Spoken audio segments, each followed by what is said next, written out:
Hey guys, what's going on? James here, and in this video today, we're going to be talking about how the Tampa Bay Buccaneers have ruled out both Jason Pierre Paul and Jaydon Mickens for the Bucs Week 3 matchup versus the LA Rams. If you guys are new here, go ahead and subscribe, hit the like button if you do enjoy these types of videos, and leave your thoughts about both JPP and Jaydon Mickens being out for this Week 3 matchup down in the comments section below.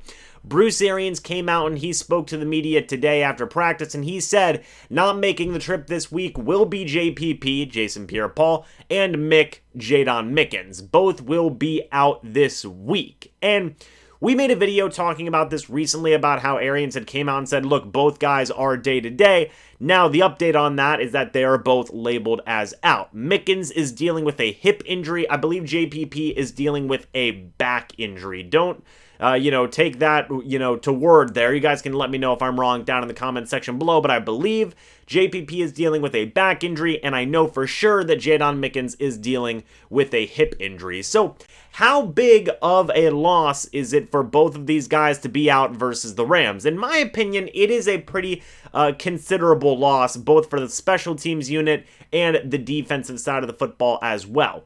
Looking at Mickens, overall, he has had a very good year returning the football. I think that overall, in terms of kickoff returns, he has been smart. Same with punt returns in terms of getting fair catches, letting the ball go out into the back of the end zone, and not doing any risky things. I think Mickens has done a very good job in that. You also factor in that he has been a punt gunner. He's also been on kickoff coverages. The Buccaneers are losing a very versatile special teams guy. We'll talk about who may replace that versatility and production in a moment. But regardless, it is a very key piece to the Buccaneers special teams unit, in my opinion. That is who the Buccaneers will not have available in Jaydon Mickens. In the case of Jason Pierre Paul, it's another big loss, especially for the defensive side of the football here.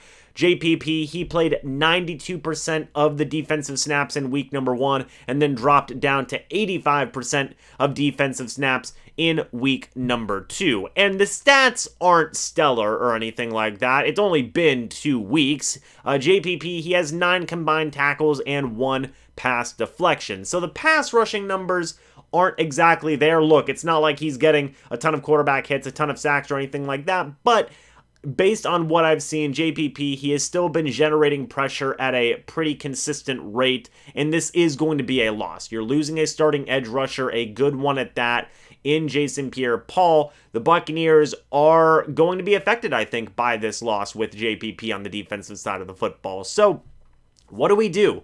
Right? Who comes in for both Jaydon Mickens and JPP here? Well, going back to Mickens, 2 guys, or I guess 3 guys who were brought up as return options are Scotty Miller, Antoine Winfield Jr., and Jaylon Darden. These are the 3 guys who have been brought up, names mentioned by Bruce Arians himself.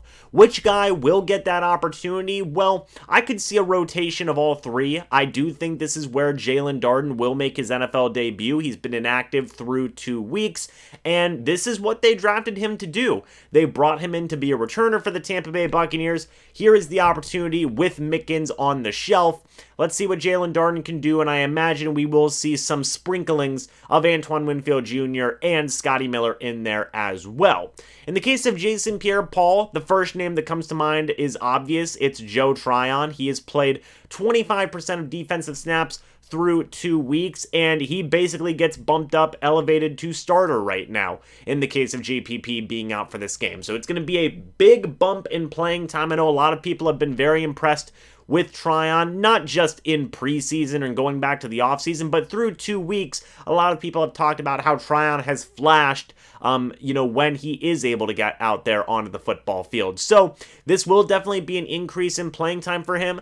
Just taking a look at his overall stats, 25% of defensive snaps in week 1, 26% of defensive snaps in week 2. He has 3 total tackles and 1 quarterback hit. So he's generating pressure. He's hitting the quarterback. He is doing some things that you really want to see out of a starting edge rusher. And hey, this will be the first round picks opportunity here to get some starting playing time with JPP being on the shelf. So let's see what happens. I'm excited for the opportunity with Joe Tryon. It does suck that JPP is out. It does suck that Jaydon Mickens is out as well. But this does give some opportunities for the young rookies, Joe Tryon and Jaylon Darden. Let's see how they step up to the plate. Let's see how they do.